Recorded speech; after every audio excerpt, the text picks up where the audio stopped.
같이 해볼까요? 성탄의 반응. 우리 성경을 우리가 교회 신앙생활하면서 어느 정도 다 아실 거예요.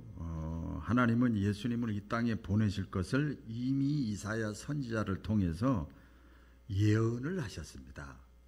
그러니까 어쩌다 우연히 예수님이 이 땅에 태어난 게 아니라는 거죠. 그래서 이사야서 7장 14절에 보면 이렇게 예언을 했어요. 보라, 처녀가 잉태하여 아들을 낳을 것이요 그 이름을 임마누엘이라 하리라.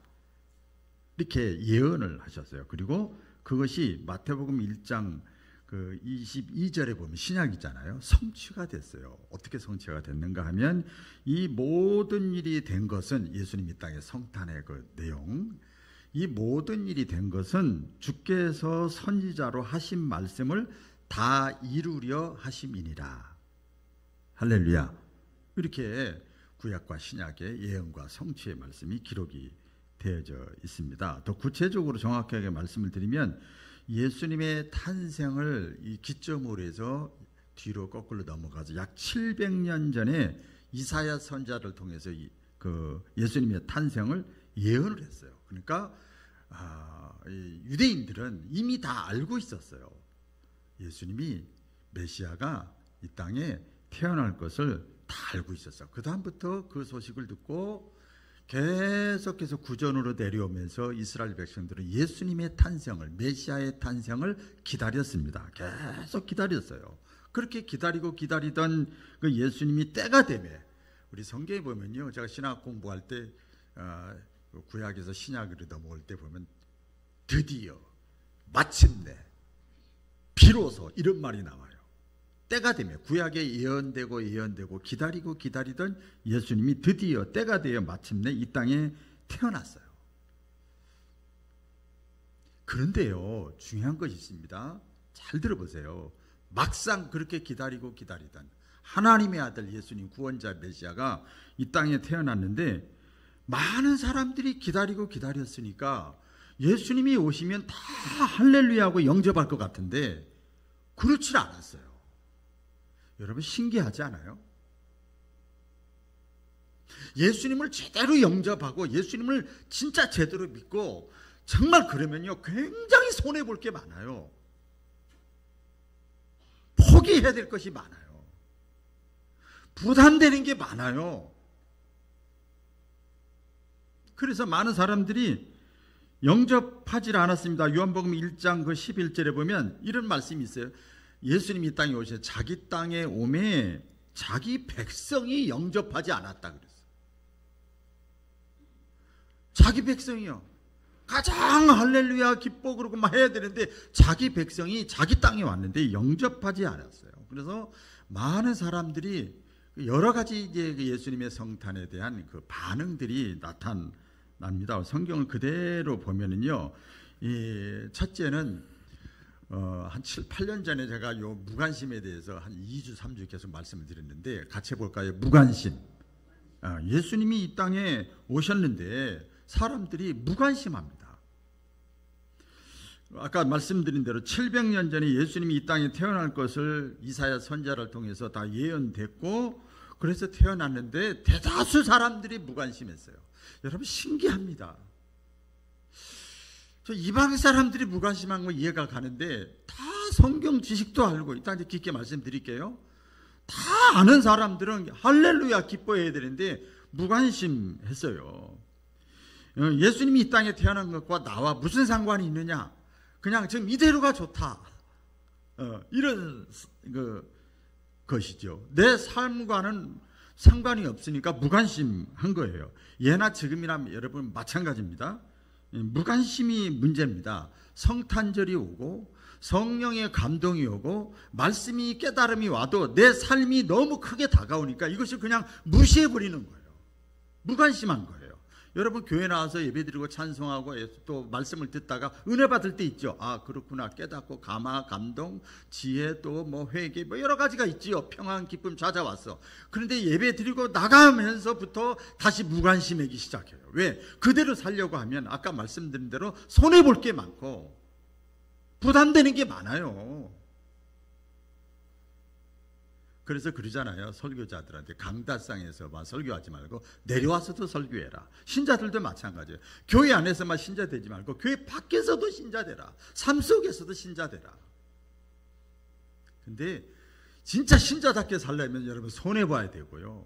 부담되고요. 신경 쓰이고요. 내려놔야 되고 이런 것들이 많이 있기 때문에 예수님을 내 마음속에 영접하지 않는 거죠. 예수님은 저 뒷방에 있고 내가 주인이 돼서 살아가잖아요. 그런 현상이 벌어졌습니다. 성탄절이 다가와도 이 예수님을 영접하지 않는 거예요. 예수님이 누구인지 몰라서 그래. 진짜 예수님이 누구인지. 우리 호세아서의 말씀에 보면 이스라엘 백성들이 하나님께 너는 이스라엘아 너는 행복자로다 복받고 잘되고 사랑받고 이래야 되는데 이스라엘 백성들이 계속 도돌이표 하는 거예요.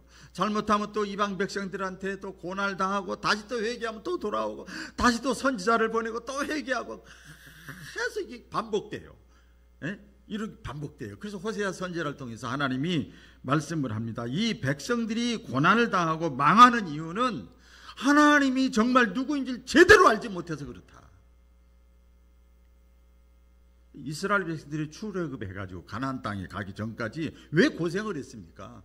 하나님이 어떤 분인지 제대로 알지 못하니까 계속 원망하고 불평하고 백성들의 선동에 노란하고 막 그러잖아요. 여러분 성탄의 의미가 뭡니까? 성경에 나오잖아요. 대표적으로 나와요. 그 빌립보서 2장 그 6절 7절에 보면 성탄을 이렇게 표현했습니다. 그는 근본 하나님의 본체시나 하나님과 동등됨을 취할 것으로 여기지 아니하시고 오히려 자기를 비워 종의 형체를 가지사 사람들과 같이 되셨고 높은 사람인데 똑똑한 사람인데 잘난 사람인데 위치가 괜찮은 사람인데 오히려 자기를 비워 예수님의 이 땅에 오심에 성탄에 대해서 이렇게 표현해요. 유명한 그 신학자 칼 바르트라는 사람, 신학자는 잘 표현을 안 하는데 소개를 하려고 그럽니다. 우리 다 같이 한번 읽어볼까요? 시작. 하나님은 너무나 높은 곳에 계시고 인간은 너무나 낮은 곳에 있고 하나님의 시간은 영원하고 인간의 시간은 유한하기 때문에 하나님은 인간과 사귈 수가 없어서 친히 인간의 몸을 입고 이 땅에 내려오셨다. 수준 차이가 너무 나는 거예요. 그래서 아주 눈높이를 완전히 내려놓고 오신 사건이 예수님이 이 땅에 오신 성탄 사건이에요. 여러분의 신앙생활이 뭡니까? 내가 너보다 기도 많이 해. 너보다 신앙생활 오래 했어. 너보다 내가 직분을 더 가지고 있어. 교회 생활을 오래 했어. 아는 게 더 많아. 그건 의미 없어요. 저 사람이 어린아이면 어린아이의 수준에 맞춰 내려가야 되는 거예요. 우리가 작은 예수가 돼서 성탄을 해야 된다는 거죠. 하나님은 인간의 모습으로 이 땅에 오셔서 자 이렇게 높고 높으신 분이 오셔서 어떻게 됐느냐, 실제적으로 인간과 연관시켜서 인간의 삶 속에 위로자가 되시고, 따라해 보겠습니다. 위로자, 그다음 구원자, 치료자, 친구, 이렇게 표현이 되어 있어요. 예수님이 이 땅에 오셔서 우리에게 위로하시고 구원자가 되시고 치료자가 되시고 친구가 되어 주시는 거예요. 근데 의미를 모르니까 예수님은 그냥 이렇게 어떤 사상으로 멀리 있는 분 같이 생각을 하기 때문에 이 예수님에 대해서 무관심한 거예요. 나하고 상관이 없으니까. 여러분 그립의 떡이라는 말이 있잖아요. 예수님에 대해서 제대로 모르기 때문에 무관심한 거예요. 그래서 또 말씀하잖아요. 잠언서에 이 백성이 왜 저주를 받느냐, 왜 하나님이 예비하신 복을 받지 못하느냐, 무지하기 때문에 그렇다. 모르면 멸망할 수밖에 없지요. 당시 많은 사람들이 기다리긴 기다렸는데 예수님이 도대체 어떤 분인지 모르기 때문에 예수님에 대해서 무관심한 거예요. 두 번째로 어떤 반응이 있었는가 하면 예수님의 이 땅에 오시는 것에 대해서 지식으로만 알고 있었습니다. 지식으로만. 따라해 보겠습니다. 지식으로만 알았다. 당시 유력한 종교인들이 있죠. 우리 제사장, 서기관, 바리새인, 사두개인 이런 사람들이죠. 이 사람들이 성경 지식이 뛰어난 사람이에요. 교회 생활을 오래 했기 때문에 오늘날로 말하면 그런 사람들이죠. 예언서를 탐독하고 연구하고 머리로 줄줄줄 외우고 수없이 많이 듣고 그리고 언젠가 메시아가 이 땅에 오실 것이라는 걸 다 알고 있어요. 지식적으로는 다 알고 있어요. 그런데 막상 징조가 있고 징조가 있고 징조가 있고 징조가 있는데 감동이 없는 거예요. 변화가 없는 거예요. 똑같습니다. 지금도 성경의 마지막 때에 되어질 일들을 그렇게 많이 예언했잖아요. 천재지변이 일어날 것이다. 자연환경이 어떻게 될 것이다. 신앙적으로는 이렇게 될 것이다. 사람들의 마음은 어떻게 될 것이다. 다 알고 있어요. 지식적으로는 다 알고 있지요. 그런데 정작 기다리던 예수님이 이 땅에 오셨을 때 의심을 하는 거예요. 지식적으로는 누구보다도 월등히 잘 알고 예언의 말씀을 잘 꿰뚫어 봤는데 이 사람들이 뭐가 부족하냐. 예수님 말씀하셨잖아요. 의와 인과 신은 버렸다. 그리고 형식과 외식을 예수님이 책망하는데 지식적으로는 다 알고 있는데 뭐가 부족하냐. 영성이 부족한 거예요. 영적으로 무지한 거예요. 저는 저희 어머니 다는 아닙니다만 저희 어머니가 살아계실 때 초등학교도 안 나왔거든요. 눈도 안 보이고요. 그런데 이제 지난 얘기지만 그때 뭐 인천에서 서울로 뭐 어떤 대형 버스를 몇 개 빌려가지고 막 일주일에 몇 번씩 왔다 갔다 하더라고. 손잡아가지고 이렇게 가는데 막 진짜를 만났다고 좋다고 막 황홀해하고 막 그러더라고요. 근데 거기 한 1, 2년을 다니더라고요. 그래서 막 교회가 갑자기 어지럽기 시작하는 거예요. 근데 어머니가 갑자기 몇 사람하고 이건 아니다. 알고 봤더니 구원파였어요. 구원파. 그때 당시에. 그런데 보니까요. 영성이 있으니까 분별력이 생기더라고요. 하나님의 말씀의 지식도 필요하지만 영성이 있어야 된다는 거예요. 영성. 이 당시에 이 유력한 종교인들은 영성이 부족한 영적인 분별력이 없는 거지요. 여러분 신앙생활은 지식이 전부가 아니에요. 우리 여러분 제자훈련이라는 말이 요새 없잖아요. 몇 년 전부터. 귀하고 머리만 커지는 거예요. 삶 속에서 따라가지를 않는 거예요. 진짜 영성은 삶이거든요. 그게 안 되는 거예요. 그래서 지금 뭐 코로나 상황도 있지만은 우리 한국교회가 내가 수요일날도 말씀드렸습니다. 1200만 원 방송이 다 나갑니다. 그리고 372만 명이에요 지금. 그것도 각 교단에서 올린 거 허수 빼면은 300만도 안 될 거다. 그렇게 권사님이 많고 집사님이 많고 목회자들이 많은데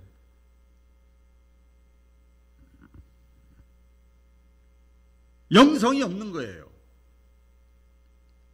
영성이 없으니까 분별력이 없는 거지요. 종교 생활에만 머무르는 거지요. 말씀과 기도 생활에 소홀히 하는 거지요. 그러니까 보세요. 주변에서 일어나는 그렇게 기다리고 머릿속은 다 알지만 그렇게 기다리던 모든 사건들을 분별을 못하는 거예요.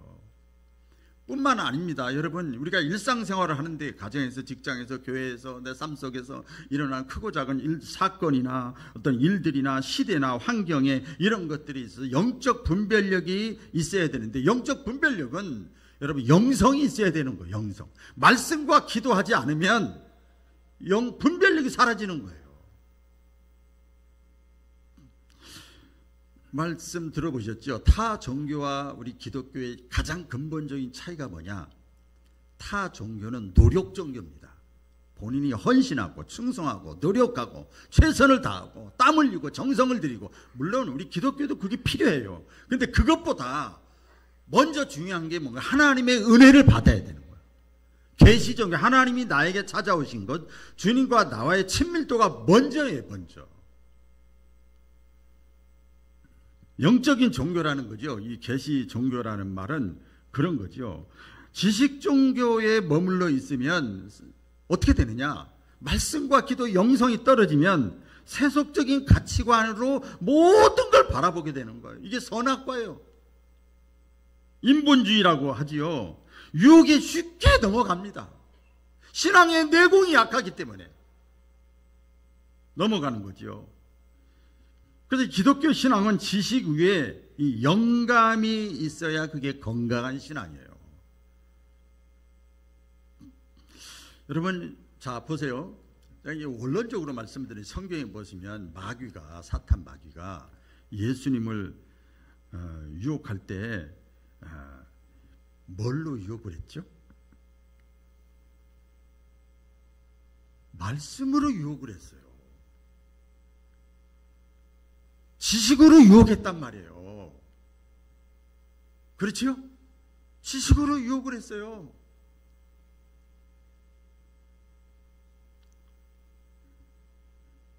이 구약의 말씀 지식으로 유혹을 한 거예요.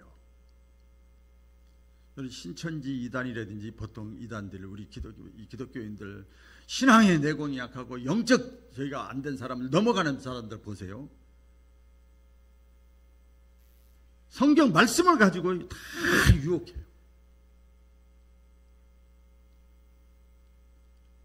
야고보서에 뭐라고 그러는 줄 아십니까? 지식이 믿음인지 착각하는 사람들이 너무 많아요. 그 귀신이 더 잘한다. 하나님에 대해서, 예수에 대해서. 그러니까 뭐가 필요해요? 성경 말씀의 지식도 필요하지만 영성이 있어야 된다는 거예요. 할렐루야. 영성이 있어야 되는 거죠. 그런다 그래요. 뭐 실제로 그래요. 마귀가 저에게 또 여러분에게 얘기합니다. 야, 너 종교생활 다 해라. 성가대도 하고 교사도 하고 찬양대도 하고 청소도 하고 헌금도 내고 다 해. 그냥 다 허락할게. 또 다 해. 어유, 너 대단하다. 다 해. 그런데 기도만 하지 마라.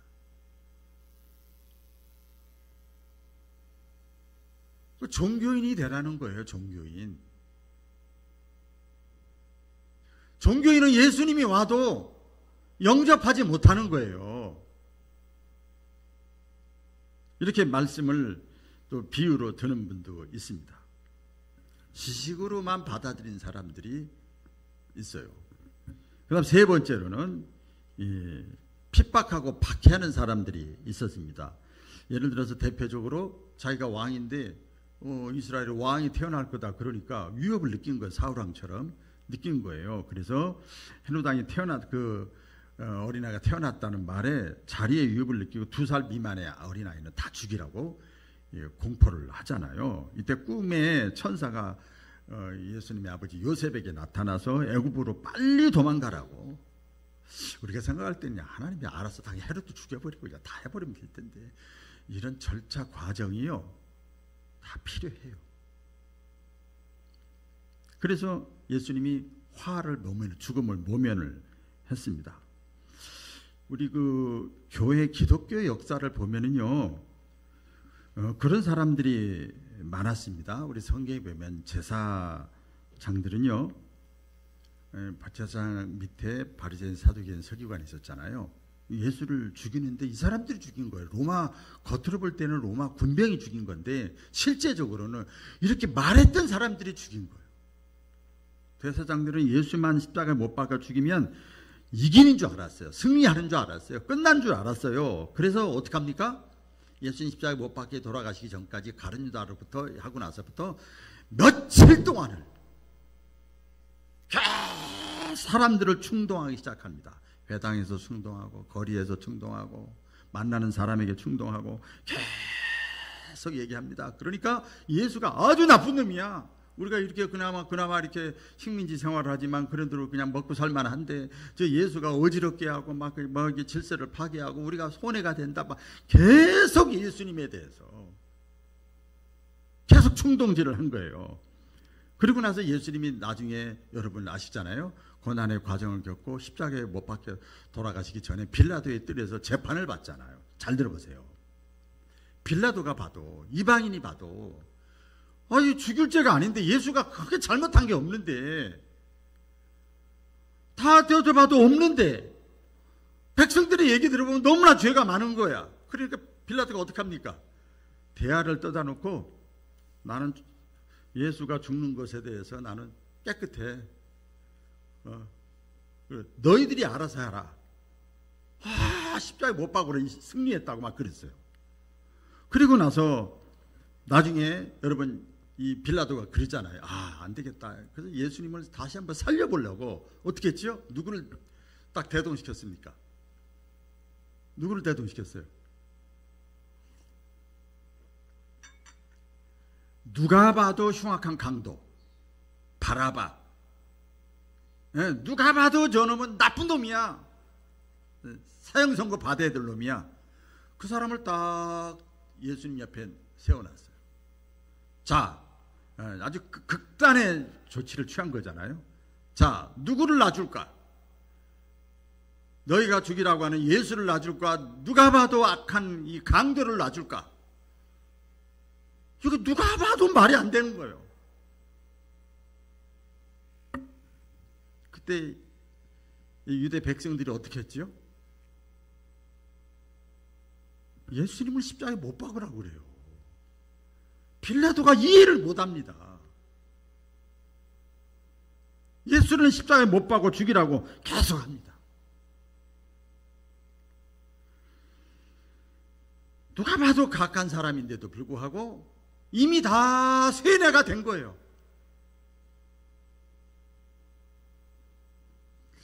어떤 분 그런 말씀 하시더라고요. 왜 인간에게 귀가 두 개가 있냐고.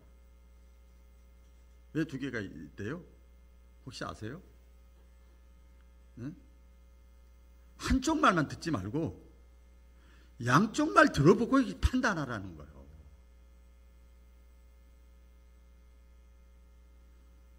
이 이스라엘 백성들은, 이 유대인들은 바리새인, 사두개인, 서기관들의 말을 그대로 받아들이고 예수님이 아주 바라바보다도 더 악한 사람이야. 초대교회 때도 여러분 그리스도인들을 잡아다가 짐승의 밥이 되게 하고 십자가에 못 박아 죽이고 불태워 죽였어요. 그래서 이긴 줄 알았어요. 이제 기독교인들 다 끝났어. 끝났어. 그래서 교회를 어지럽게 하고 교회를 다 말살시키고 예수 믿는 사람들을 씨부터 말라버리려고 그랬어요. 그런데 그게 됐습니까? 아니에요. 한 명 죽이면 10사람이 나고 10사람 죽이면 100사람이 나타나고 여기서 핍박하면 딴 데 가서 또 불씨를 일으키는 거예요. 이게 디아스포라예요. 결국 실패로 끝났잖아요. 나중에 어떻게 됐습니까? 그렇게 핍박을 하는데 오히려 기독교를 그렇게 박해하던 로마가 기독교를 국교로 채택하는 일이 나타나요. 할렐루야. 이렇게 나타났잖아요. 이렇게 예수님께서 태어나니까 한쪽에서는 요약을 하면 무관심하고 한쪽에서는 무지해서 알지 못하고 한쪽에서는 잡아 죽이려고 혈안이 돼 있고 그랬어요. 많은 사람들이 그랬어요. 근데 100% 그랬느냐? 그렇지 않아요. 그 중에 어떤 부류의 사람들은 그렇지 않은 사람이 있었어요. 그 누구냐? 하나님의 말씀과 이 계시의 말씀을, 예언의 말씀을 그대로 믿고 그리고 나서 경건 생활하는 사람. 이제부터 제가 계속 강조할 게 경건인데 따라해 보겠습니다. 경건 생활. 경건 생활을 유지하면서 성탄을 고대하고 기다리던 사람들이 있었는데 누군가 하면 바로 동방의 박사들이에요. 할렐루야. 이 동방 박사들은요, 박사들이고 이렇게 황금형 이 사람들은요 신앙이 좋은 사람들이요.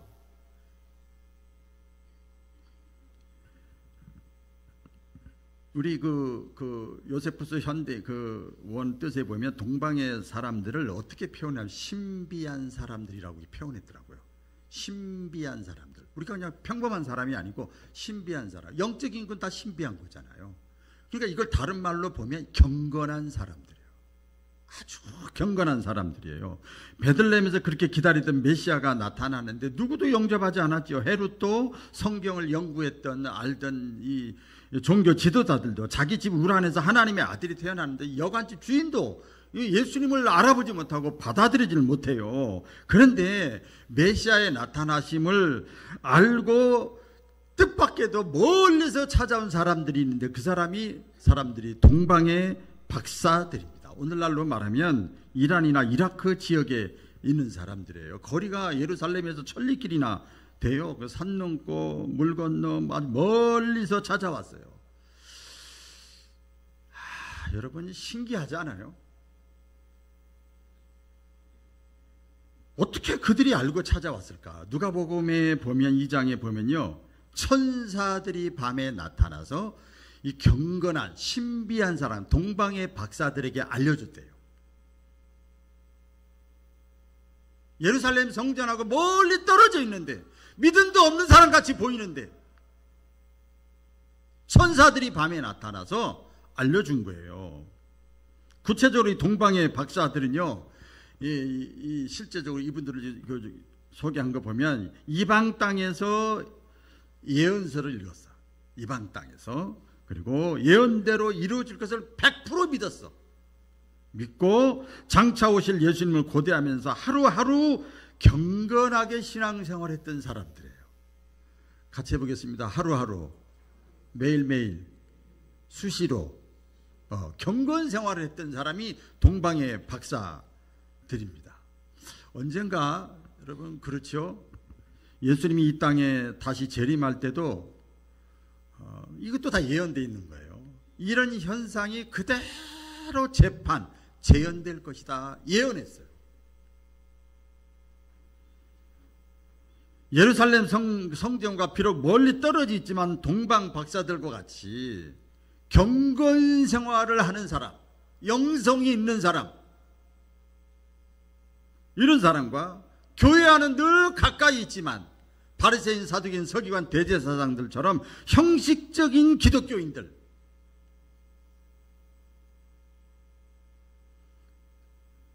여러분 우리들의 신앙생활의 그 모습을 한번 이렇게 살펴보시기 바랍니다. 과연 나는 경건한 신앙인이냐, 형식적인 신앙인이냐. 이제 내일이 성탄절입니다만은 성탄절을 맞이하면서 주님의 성탄이 내 속에 정말 들어올 수 있도록 준비하는 저와 여러분의 신앙이 되어지기를 축복합니다. 기도하겠습니다.